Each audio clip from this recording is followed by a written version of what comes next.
Hey kids, we are back. Huh? You're watching guitar. Well, it's a live stream. You're watching a replay of a live stream. See, I know you're watching a replay because I see that I have 0 viewers at this time. Yeah, so welcome back to Guitar Quackery Live. Guitar Quackery Live. This is the one and only live streaming guitar repair channel on the planet. So I'm going to take a do a copy and paste, copy and paste of this, on my phone here, paste. Now the customer is going to get the link so he can join us. And this is not the first guitar that he brought here. So this is the same customer that dropped off this guitar. That, is it in focus? Yeah, reloved guitar. Okay. He just picked it up and he brought this one. Now, I was not going to work on this guitar today, but I must start the job work. Why is that? Well, we got some sharp frets, and I told him, in the interest of full disclosure, we should be dressing the fret ends, if they're sharp,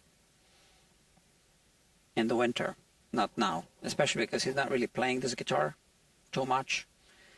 He didn't want to take it back home and then bring it back in the winter.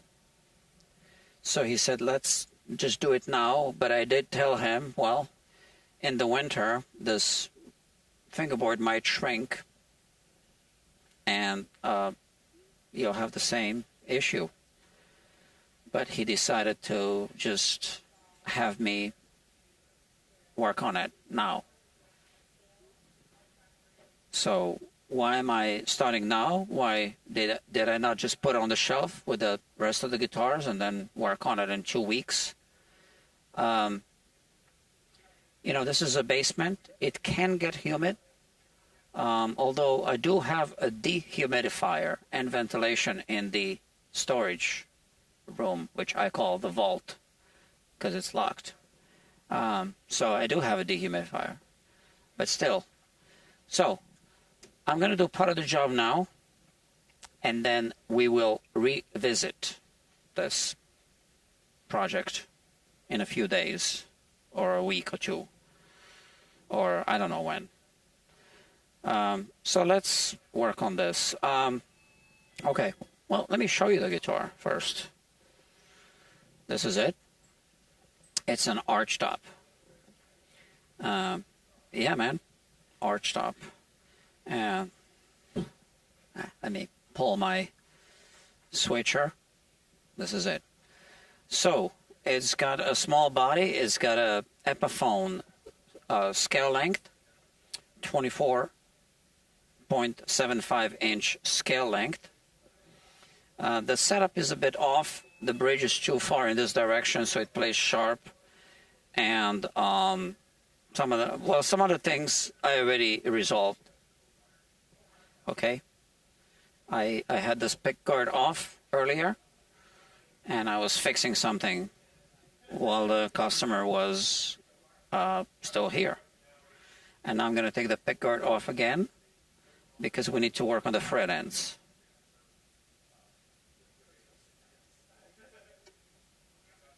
Now, we are going to do at least part of the job, or maybe the whole thing. So let me explain something.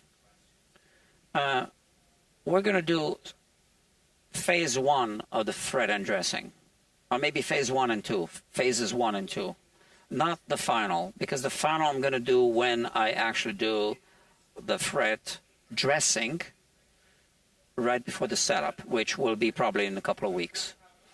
But now we just want to take the sharp edges off. Okay, the sharp edges off. Now let's talk about doing this with strings on the guitar. One way of doing this would be with this tool. Okay, so this is a file, very specific file that's been altered, modified a little bit, and also mounted on this, okay? And we can start by doing this. So here, I'm careful because I took this off, right? We can start by doing this. And now, some people might ask, well, is it okay to do this with the strings on? The answer is yes. So the strings are hitting the frets when we play the guitar. So that's normal. And I'm not pushing down aggressively anyway. So that's fine. And I can feel how this is grabbing the metal. Excuse me. And I will feel when it goes all the way down to the finish. And this file will not damage the finish. That's the beauty of this method. I do need a brush because I want to remove the small, tiny little particles of metal. Now, the reason why I removed the pickguard, it was too close flush with this edge of the fingerboard. So technically, I didn't have to remove it just yet. And in fact, let me put it back, at least one of the two screws.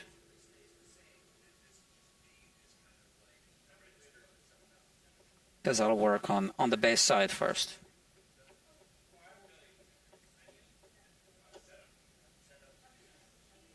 Good. All right. So this is not the original volume knob. I put this one here. The original one was kind of too small and there were some issues with it. So like I said, I resolved some issues while the customer was here. But he kept the original. So we have all the original parts to this guitar. Now as you can see, we don't need to start from beginning to end. We can just work on small sections as well. Small sections at a time.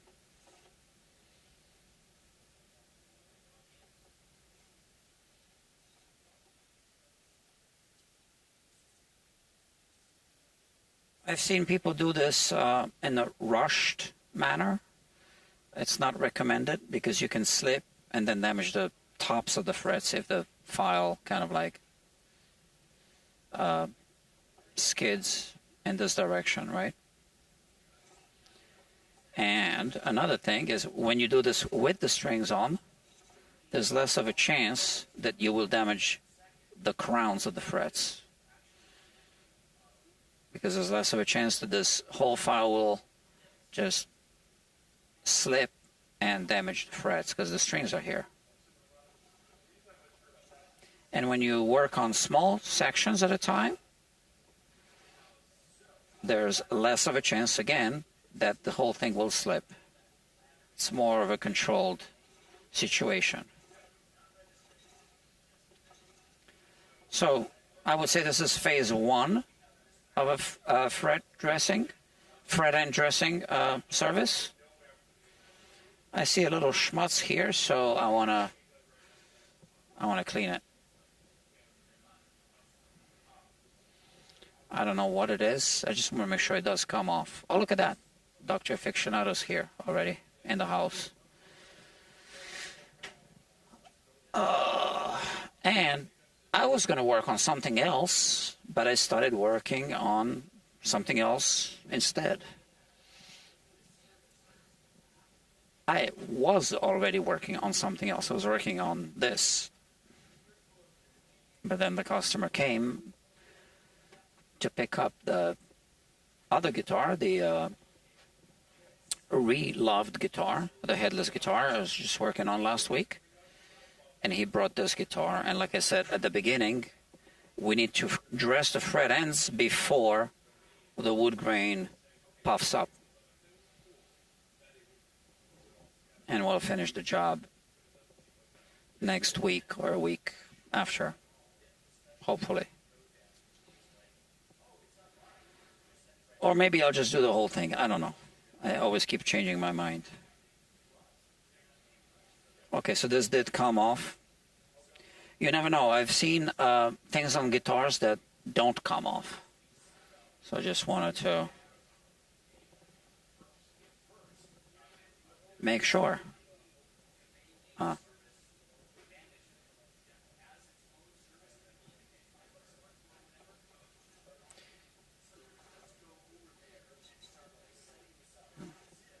So what kind of specialized file is this? Well, it isn't made for frets, but it's been modified. So now it's 4 frets.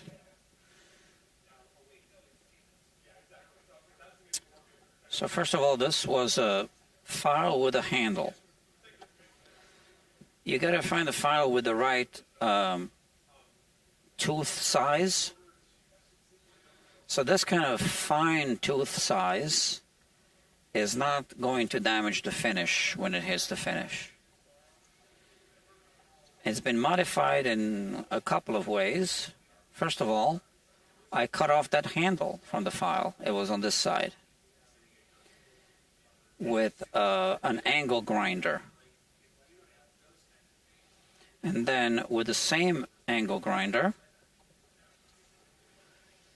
I took off the sharp edge from this side and the other side of the file. So this is very smooth now. This whole edge is smooth. This has been rounded off here. And that's about it. And this is just a 2x3. And I cut this at a 35-degree angle.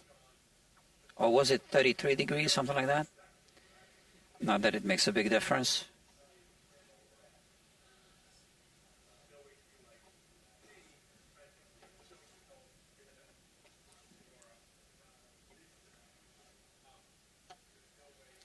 Like I said, I did explain to the customer that it would be better to do this in the winter, but he made the decision to do it now, to have me do it now. So, although I did tell him that in the winter, you know, we might feel them again. But like I said, he made the decision after I informed him.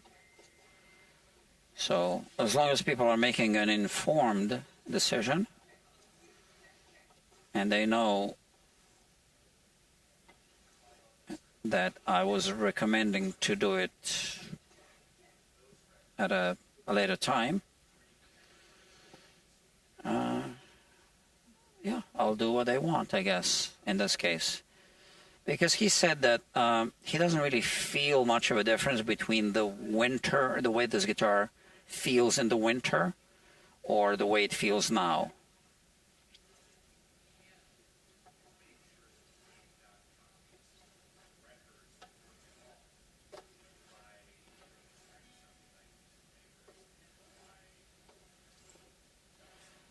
And like I said before, this is just phase 1 of the fret end dressing service. It is removing this a little bit, and why don't we have a quick peek through the microscope? Just because it's here.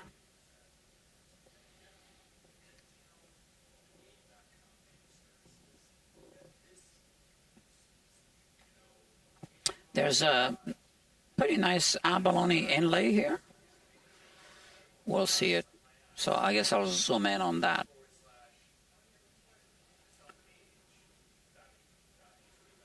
Okay.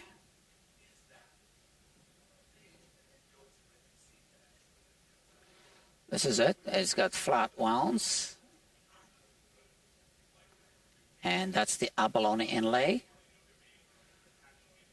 So I'm just hitting the fret ends. We're pretty close. And you can see a little shavings right there. You can see a little bit of a glue squeeze out on the sides right there. Let me point to that right here, and on the other side as well. And it's still a little bit sharp, so you can see that sharp part right there. See the reflection? So it's still sticking out just a little bit. Okay. But also keep in mind that I was working mostly here. Here it's not as noticeable anyway. Okay. And now we just brush it off and continue.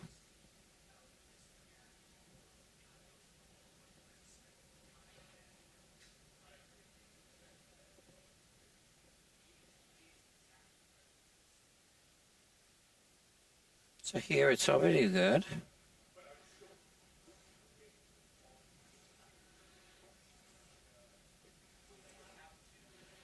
It's mostly still in this area a little bit.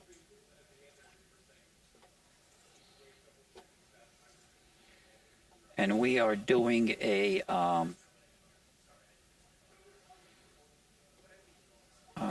very little by little, right?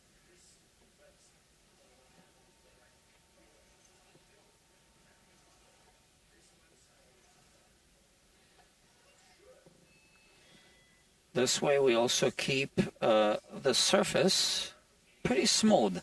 Like you saw through the microscope, it already kind of feels like mirror finish.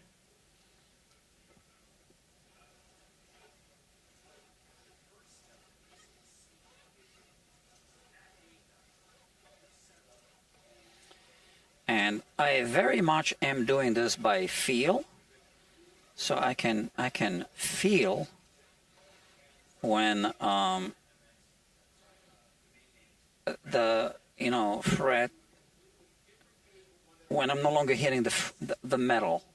So now the two sides, when I use both fingers, the thumb and the middle finger, I can definitely feel the difference.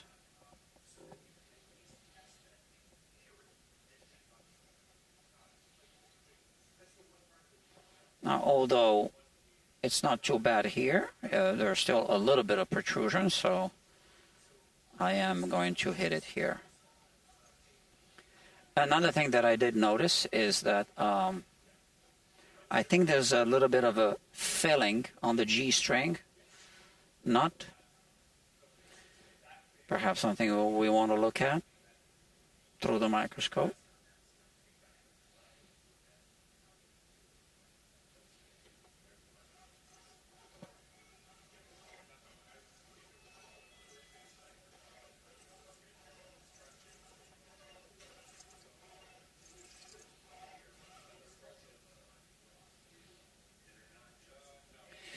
Oh, another thing, might as well explain something. The customer wanted to kind of change the string type and composition. So right now we have flat wounds and gauge as well. 13 gauge flat wounds. And he wanted to put round wounds 10.5 gauge, the same strings that he put on the reloved guitar. But I advised against it because of the way the bridge is carved. The saddles are compensated. The middle, I'm sorry, not the middle, the G string saddle is compensated for a wound string, which means it's in front of the D and also in front of the B strings, in front of both. So you must put a wound string on a wound G string Now, if you wanted to put a plain G, the saddle would have to be behind the B and D strings. Otherwise, the intonation is off.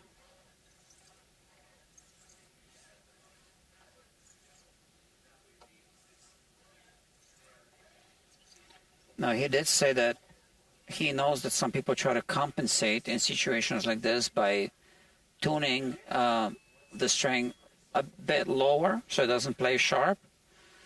Yeah, but then the string is out of tune. And, you know, it's not going to be in tune kind of until you play around here, I guess. Okay, so this feels much better. But I still feel there's a little bit of protrusion.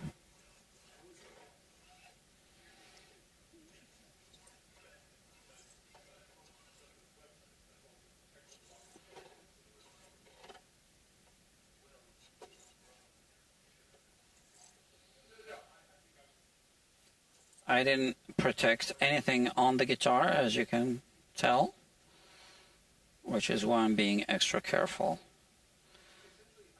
And that's perfectly fine.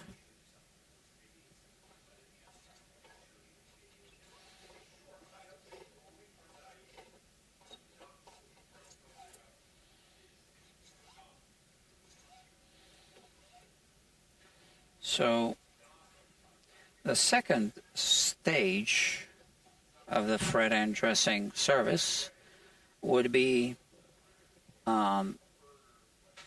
to use this file for the little corners. I'm not sure if I'm going to do this now.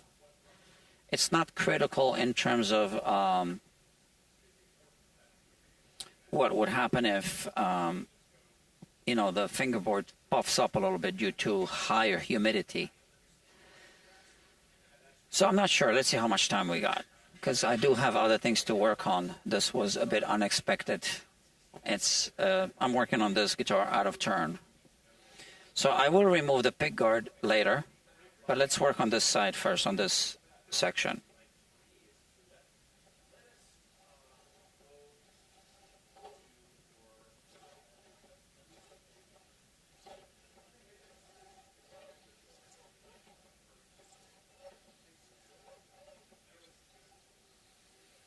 All right.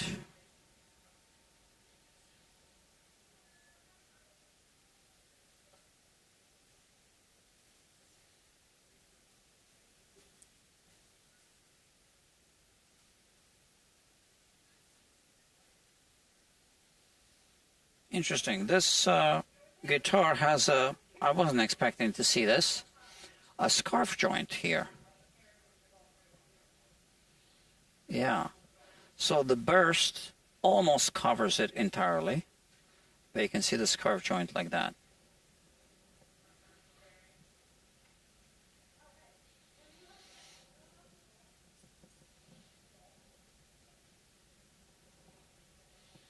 And maybe I can put this here, yeah.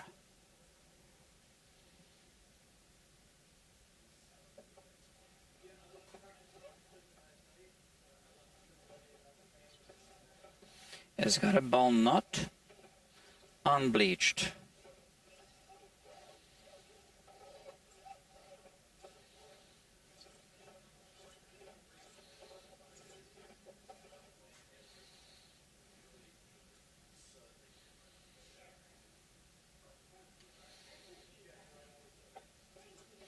Got to be careful around the nut, obviously. We don't want to hit the nut at all.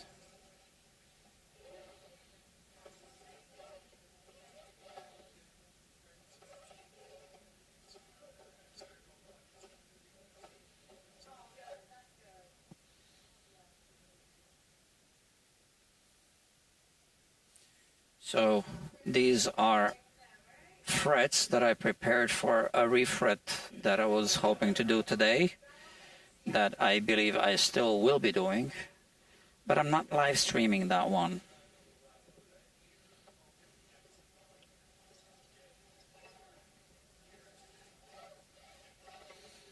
It's a Takamine guitar. But that Takamine guitar, I think it's a Takamine, yeah. I know it's a black acoustic. I think it's a Takamine, I'll check. Has another issue that I didn't know about until I looked closely. We're going to have to repair the bridge plate on that guitar. And that part will be live streamed. So, but by then, that guitar will have these new frets on. So,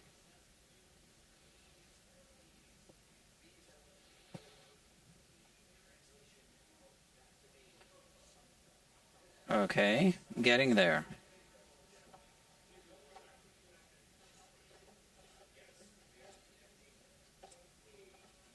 We're taking risks. All of these procedures are risky.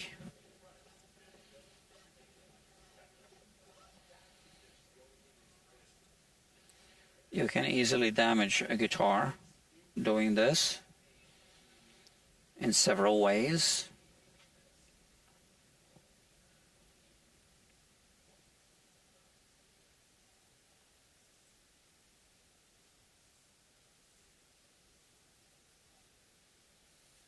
And you can see that I keep cleaning the file. So that's one of the, well, I think that's rule number one of using a file. Keep it clean.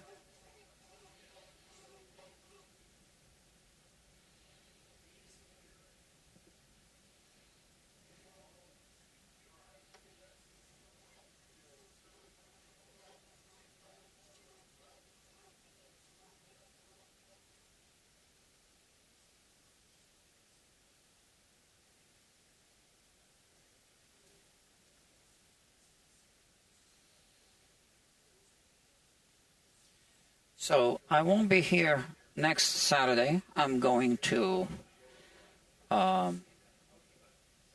another town for the day. And also, I am actually starting a new YouTube channel. Or I should say I already started a new YouTube channel. But the videos that I've uploaded on that other channel are still unlisted. I want to have a whole bunch of videos first, and then I will start making them public. I'll just put a schedule on the videos so they can just automatically become public. But here's the interesting thing. That channel has absolutely nothing to do with guitars.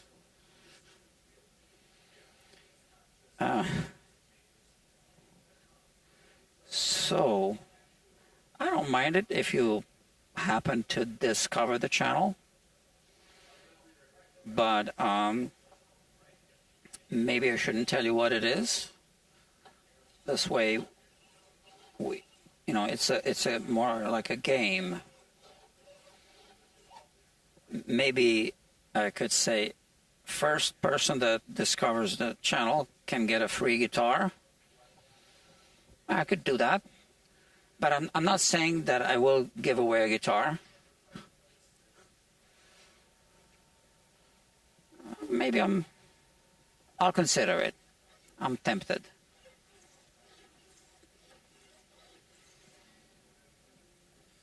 And like I said, it has absolutely nothing to do with guitars. So, and it's gonna be a monetized channel eventually, which is why I actually invested into that channel. I bought a new computer, like really spec'd up computer, spec'd out. How do you say it? Just for that purpose.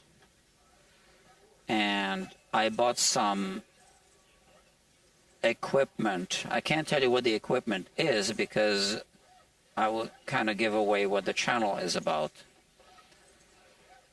So, and that was all a business investment,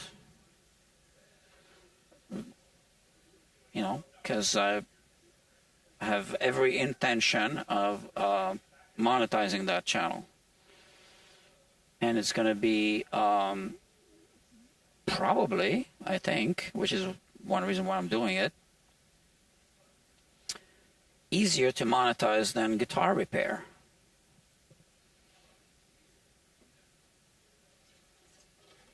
Now, I was making some announcements back in, started announcing it in January, I think, that I wanted to do like another Guitar Quackery channel called Guitar Quackery Business. And I started working on that. So I have some raw footage. But I haven't had enough time to do what needs to be done and finish the videos.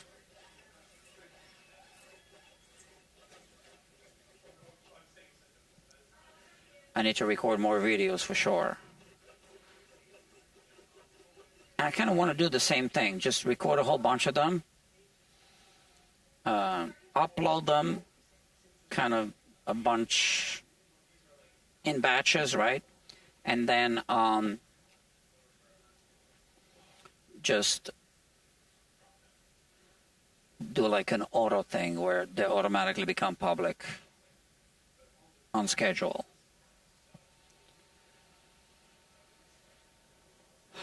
That's what I thought I would be able to do with this, not this channel, the main Guitar Quackery channel. But I can never make that happen. Too much work editing guitar repair videos.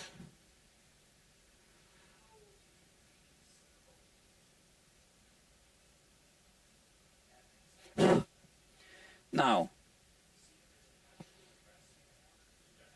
my out-of-town trip next Saturday has something to do with the new channel, the one that has nothing to do with guitars.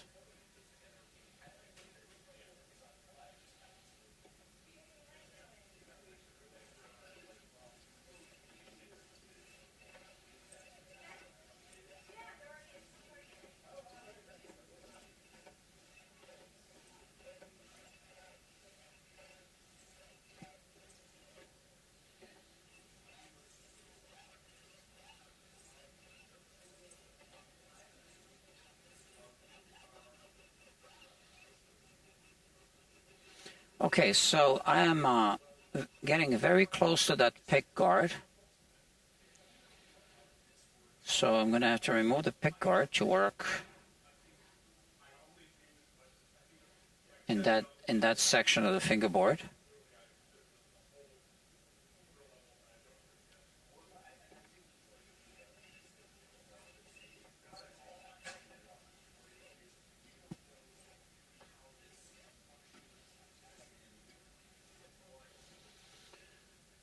Yeah.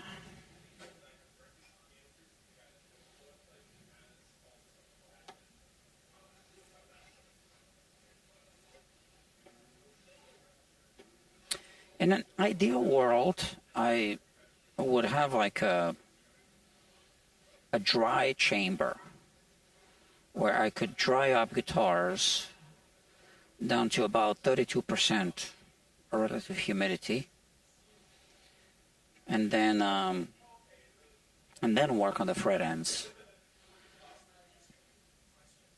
That would also be good for refrets.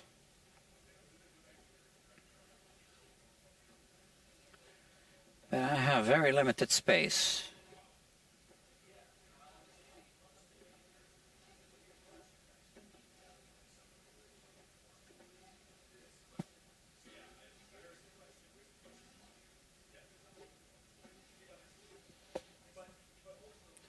So I can feel that the file is still grabbing onto the fret ends here and there.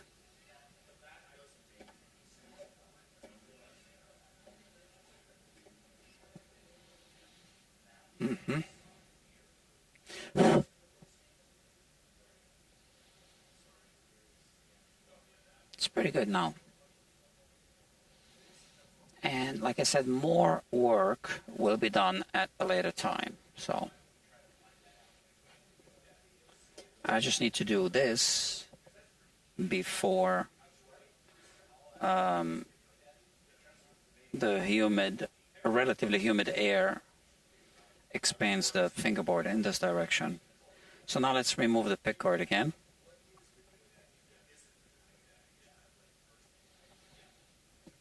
We just have basically 4 or 5 frets here that, yeah,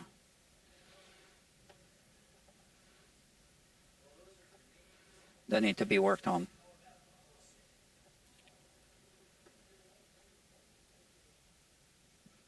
So how do we deal with this?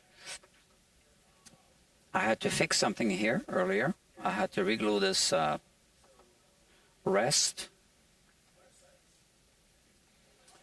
So maybe, yeah, this is what I'll do. I will loosen the A string. And I have my business card. I'll put this here.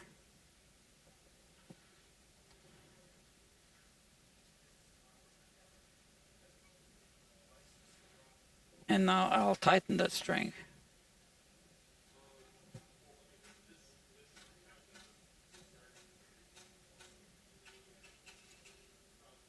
Okay, good.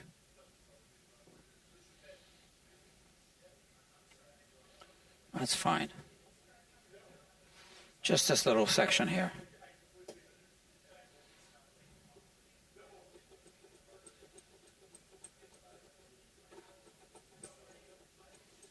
The reason why I'm doing it this way now is because of the pickup that's here. I guess I could remove the pickup, but if I don't need to do that, then I won't.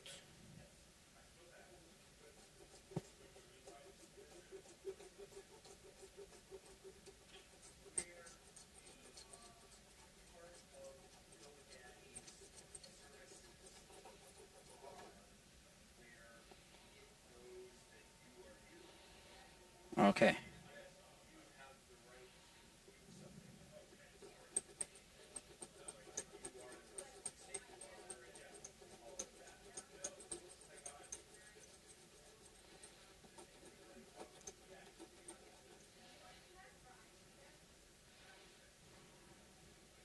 So this last fret, I guess it's almost good. The one before last, not yet.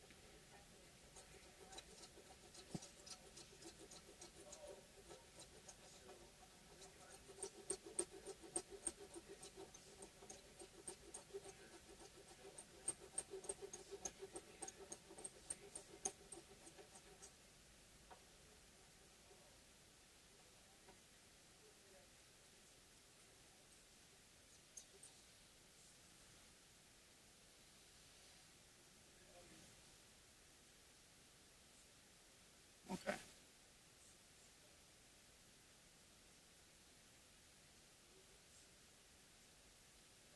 These frets.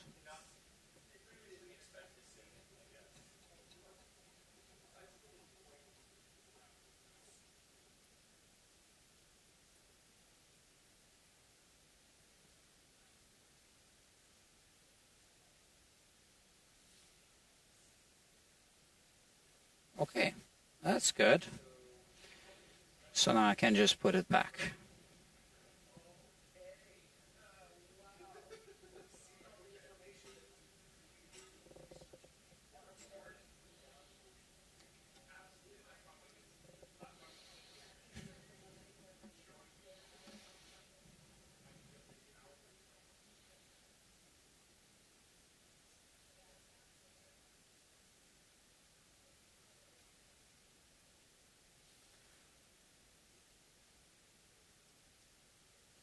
So the customer told me that he himself isn't a fan of pickguard mounted volume pots or volume and or tone pots,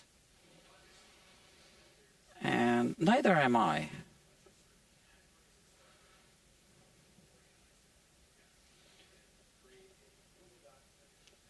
Now he likes to use this finger to do this.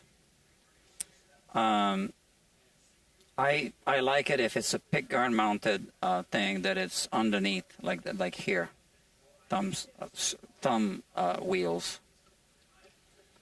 But that wouldn't work for him.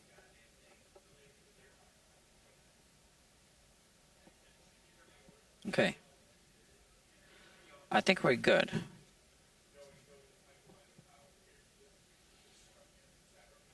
I think this is nitro finish.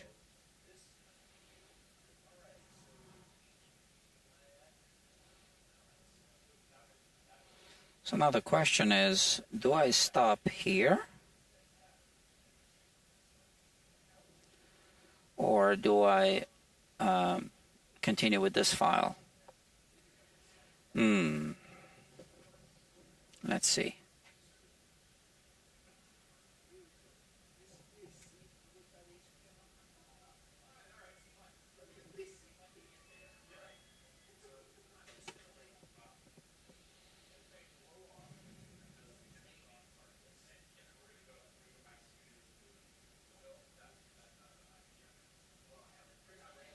Just that little corner.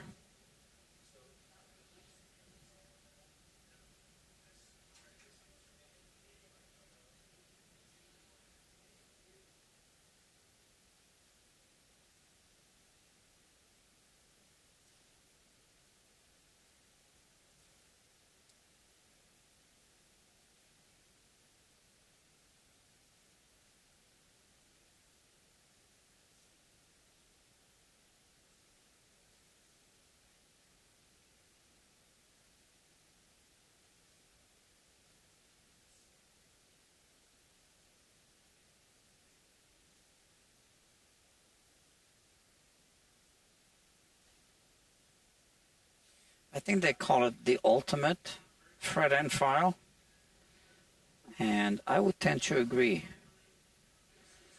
So it's a great file.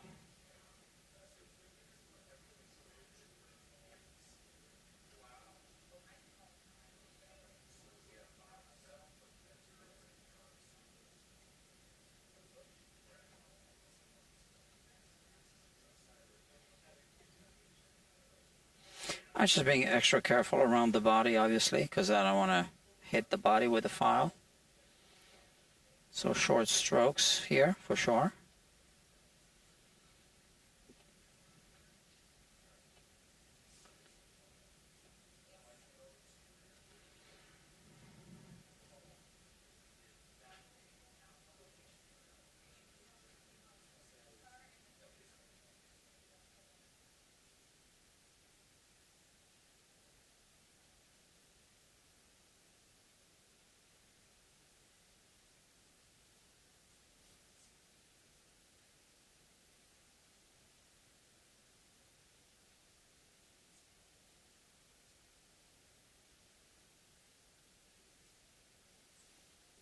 So now, obviously, I can do long sweeps like this.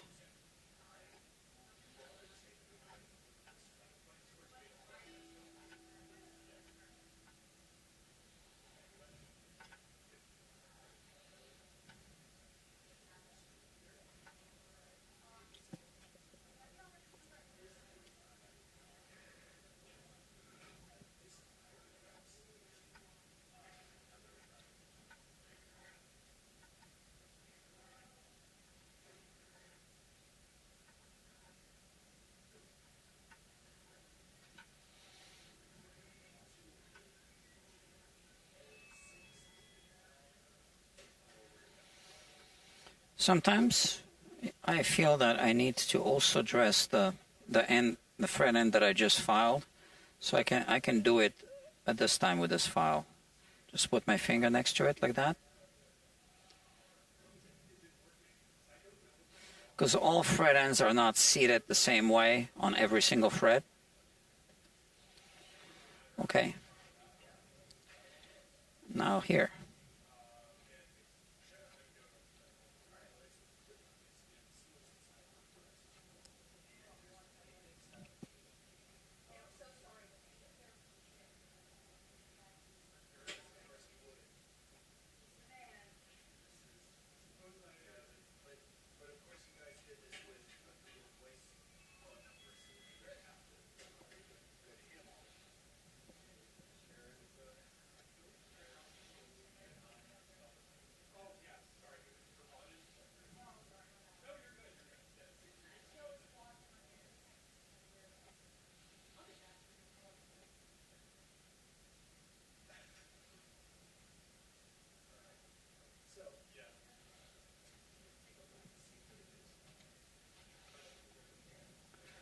So we are almost an hour into this, right on schedule.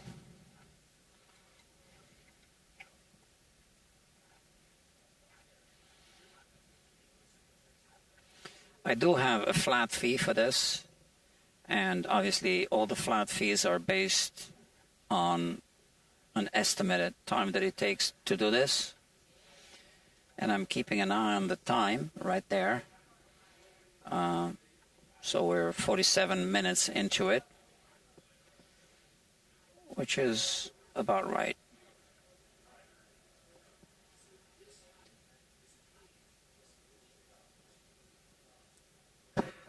Okay. That's well, stage 2. Now stage 3 is going to be part of just my regular fret dress. So we keep that in mind, which is going to be part of what I normally do during a setup.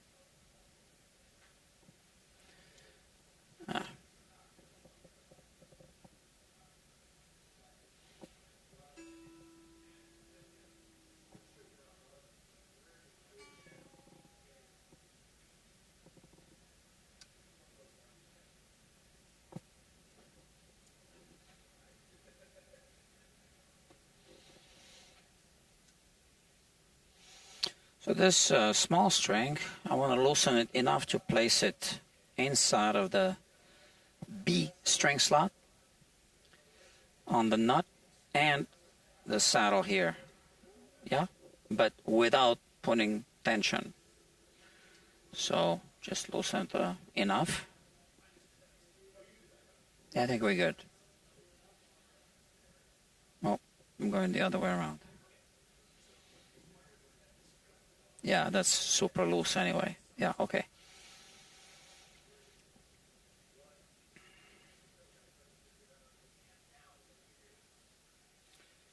So initially, after that first stage of the fret end dress service, the fret ends are going to feel more sharp, but sharp in a different way. Before they were feeling sharp as in little razor blades on the sides. Now you can kind of feel that corner, but it's no longer sharp on the side. And that's why I'm using this file to hit that little corner.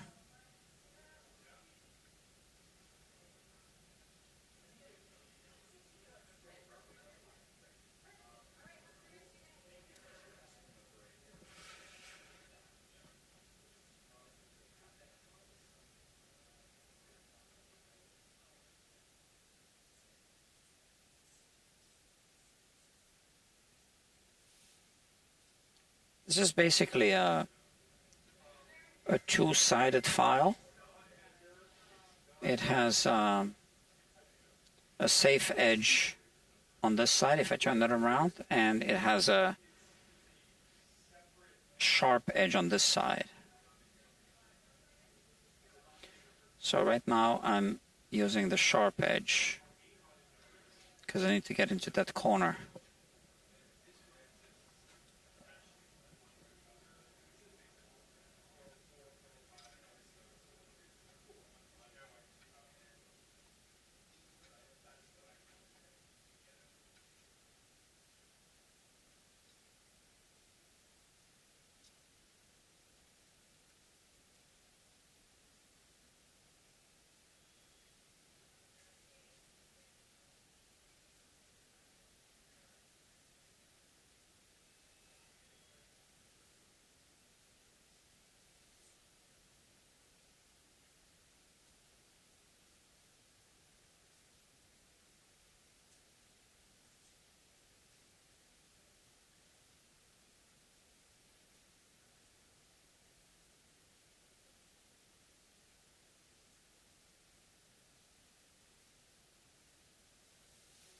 The reason why I'm not talking too much is because I am sleepy a little bit.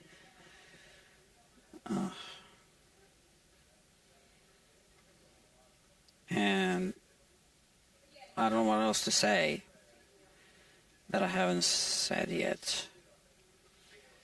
I didn't think of the pick guard. Yes, so we have the pick guard here. I can work around it.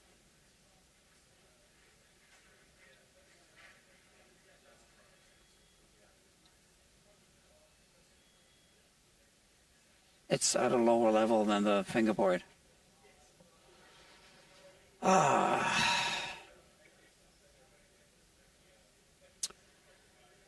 59 Les Paul burst.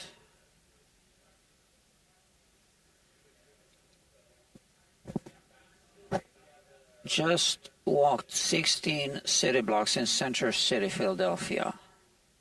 Bells and whistles. What do you mean 59 Les Paul burst?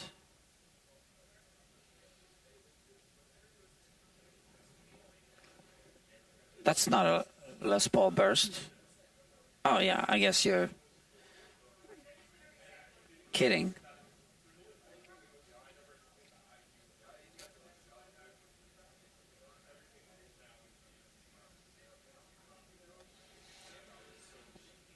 Sorry, I'm slow. Like I said, I'm kind of sleepy.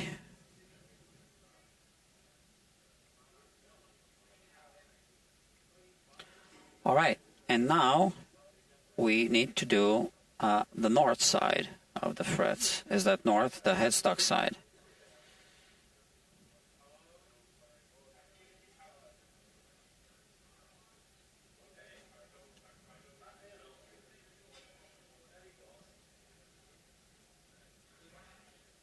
So if we had 22 frets, you got 88 little corners to file.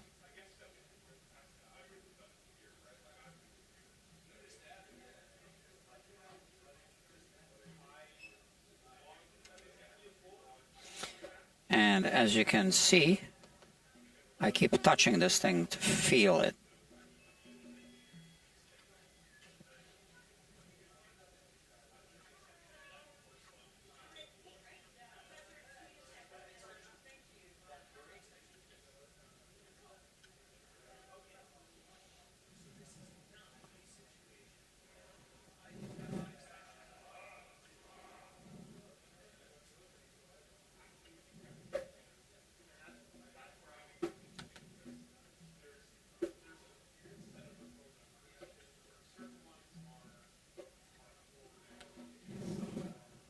Okay, we're almost done, kids.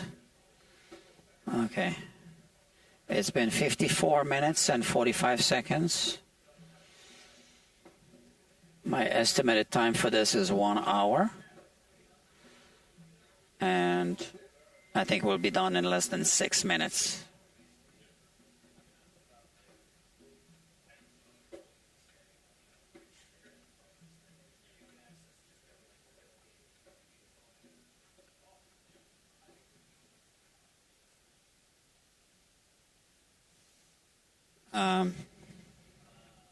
There was a guy watching outside my signs, and he saw the sign that says there's no such thing as a guitar emergency. and the sign that says, he just walked away. The crystal ball that says, when will my guitar be ready? And the sign that says, highest prices in town guaranteed. So he walked away. What does that tell you?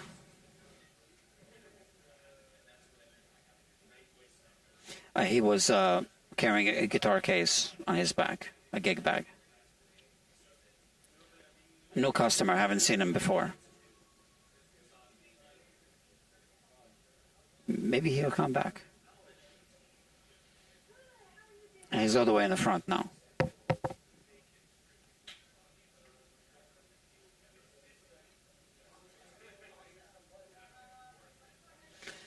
So, I tell you, ever since I have that sign,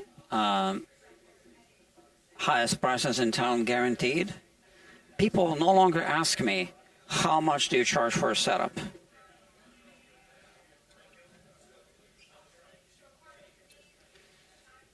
Okay, 56 minutes and 44 seconds. Like I said, it's a 1 hour job estimate.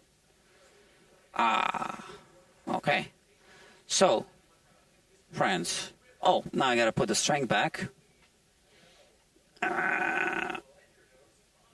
Okay, so that's the string. We put it back here. We put it back here. You see how it's loose? And let's wind it. I do have a winder. So wind it outside of the string slot on the nut. Oh yeah, and I just remembered, I did say that I would show you the G string slot. Because there's something there. I think it's a filling, not sure.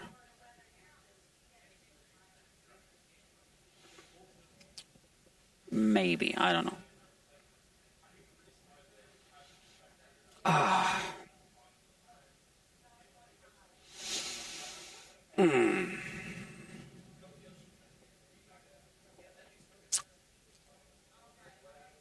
Where are we? So, here's the G string.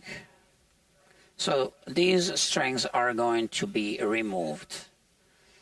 And look, what's interesting, I don't know if the microscope camera will show it, but I'm going to turn this tuner, and you see how it's getting undone, right? So let me zoom in all the way, illuminate it, and let me turn the tuner. You see how the core wire is moving? So when that happens, you know that it's time to change the string, for sure. Which is why you need a microscope to service your guitar. So let's remove this string. It's loose now. And let's look at the front over there. So this is what I was seeing. This looks like maybe it's a filling, and it's spilled out like this. Because, you know, when you shape the nut, you know, you're going to take the nut and place it on a piece of sandpaper, which is laid on a piece of glass maybe. And you're going to end up, so let's say this is the nut, rubbing the nut like that, right? So you can only achieve a flat surface. And here, what we're seeing is we're seeing that little bump. So I'm going to say that this is added material that's spilled out of here. So if a filling is done correctly, well, then it's done correctly. I don't know what material they used for the filling, but it's there. I don't think it'll give us trouble. So this is called Peerless, this guitar. Peerless Serena.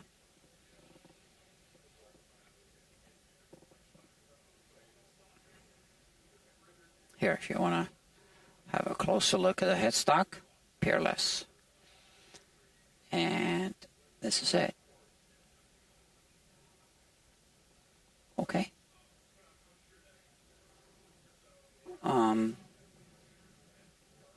This is the original nut. It's unbleached bone, I think. Yeah, it is. Now, I do need to tighten the truss rod a little bit for the setup.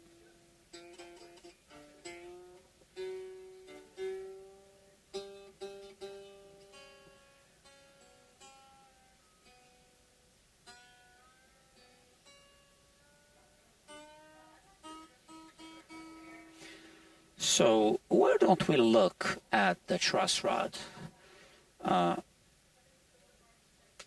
nut, which is something I always inspect first, and to be perfectly honest, I forgot this time. And usually, whenever I forget, so the reason why I always check it first is because if it's broken, there's no service, so I don't want to do a whole bunch of work just to discover that it's broken. And here's the thing. Usually, when I forget to check it, it's broken. So let's see. Maybe this time is different. Okay. I prefer this neck rest for this purpose.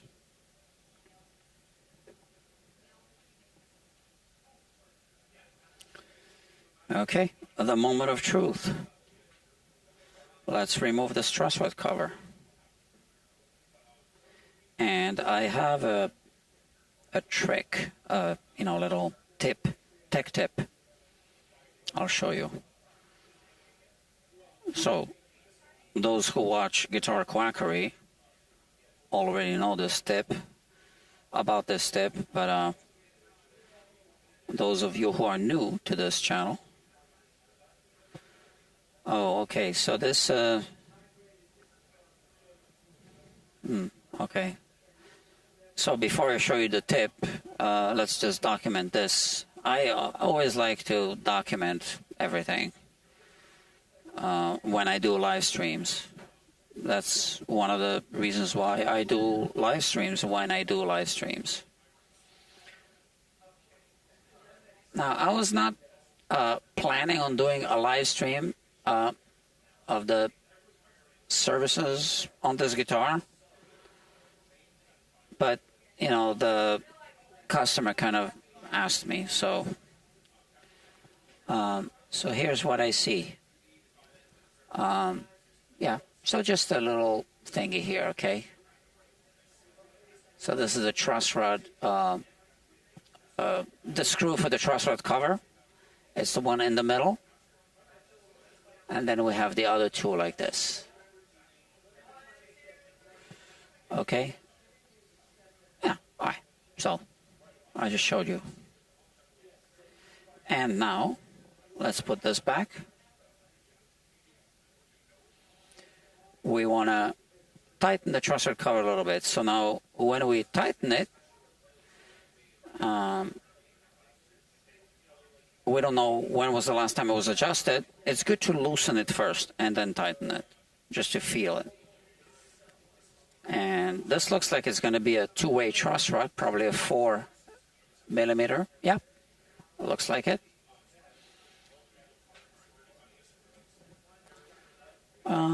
Yep. Here's one.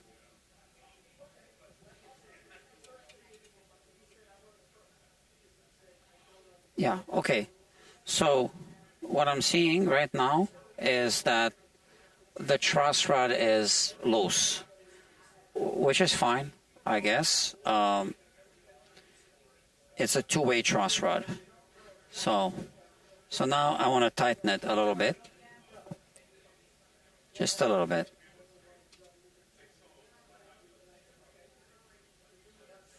Okay.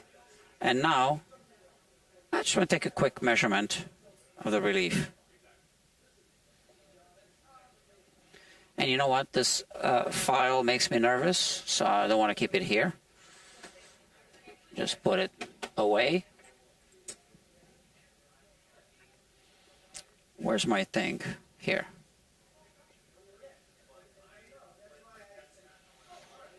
So to achieve a good setup, you need a good nut. You need, a good relief, just the right relief.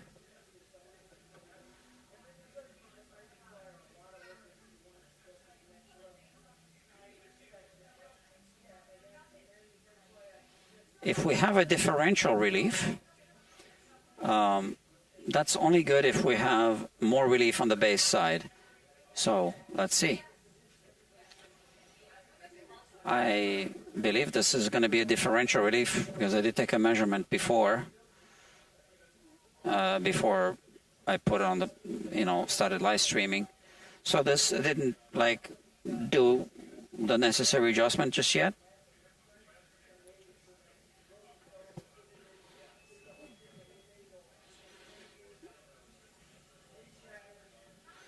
So here, 5/1000ths of an inch. Let me move this away.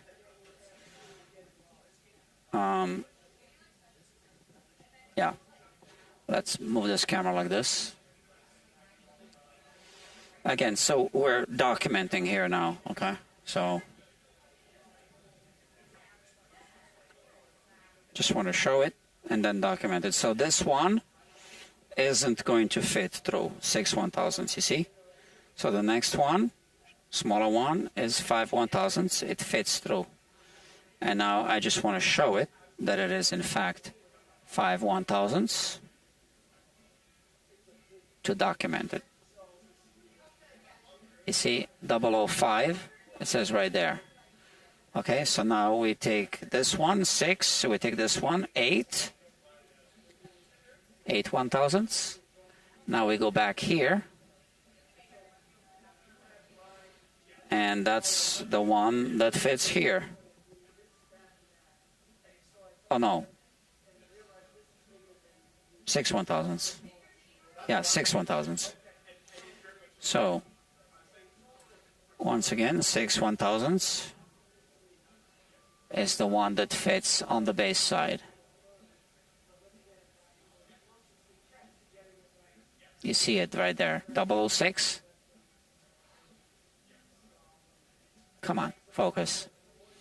So we have 5/1000ths on the treble side, 6/1000ths on the bass side, or possibly it might be 7/1000ths because we don't have one in between 8 and 6, right? So that is a differential relief. And like I said, it's actually on the favorable side, right? So it works to our advantage. Just a little more relief on the bass side. So on good luthier-made guitars, the luthier might sometimes work this in intentionally. So I don't know if this was intentional or not. I believe probably not. Or maybe it was. I don't know. But now we can put this back. And now let's talk about my little tech tip. So then don't lose the truss rod cover. I put it like this because I'll still be doing a setup on it. Now remember, these are 13 gauge strings. We're going to be putting 11 gauge strings on this guitar. So there will be a truss rod adjustment needed probably. Now weather changes, humidity changes do change the neck relief. So by the time I work on this guitar again, this adjustment might be off. That could happen, and then it could be right on when I put 11 gauge strings on. We don't know. So there's, in theory, a possibility that I won't need to adjust the relief at that time, even if I'm changing the string gauge. And even if you're not changing the gauge of the string, and if you put the guitar away for 2 weeks, there's a possibility that you will have to adjust the truss rod, even with the same string gauge. Again, because of the humidity changes that affect the relief of the neck. My friends, we've come to the end of this live stream after an hour, 11 minutes, and 16 seconds of streaming. And now I am going to take a short break. I have to work on a guitar that is right here, and I have to work on that refret that I was talking about. So I don't believe I'll be streaming, or maybe I will, I don't know, streaming any projects tonight. But the night is young. It's only 6:25. Okay. So, let's see. How many of you watching? 11. Only 2 likes. I don't know. You don't like it. Now, only 10 people watching. Now only 9 people watching. Okay, so that's because I said we've come to the end. All right, so like if you like it. If you don't, just tell me why not. And I'll see you soon. And this channel will soon get monetized, so you'll be able to hit the super thanks button at that point. In the meantime, you can buy me a coffee if you want. There's a link to buy me a coffee downstairs. So yeah, that's it. Thank you guys, and I will see you soon-ish.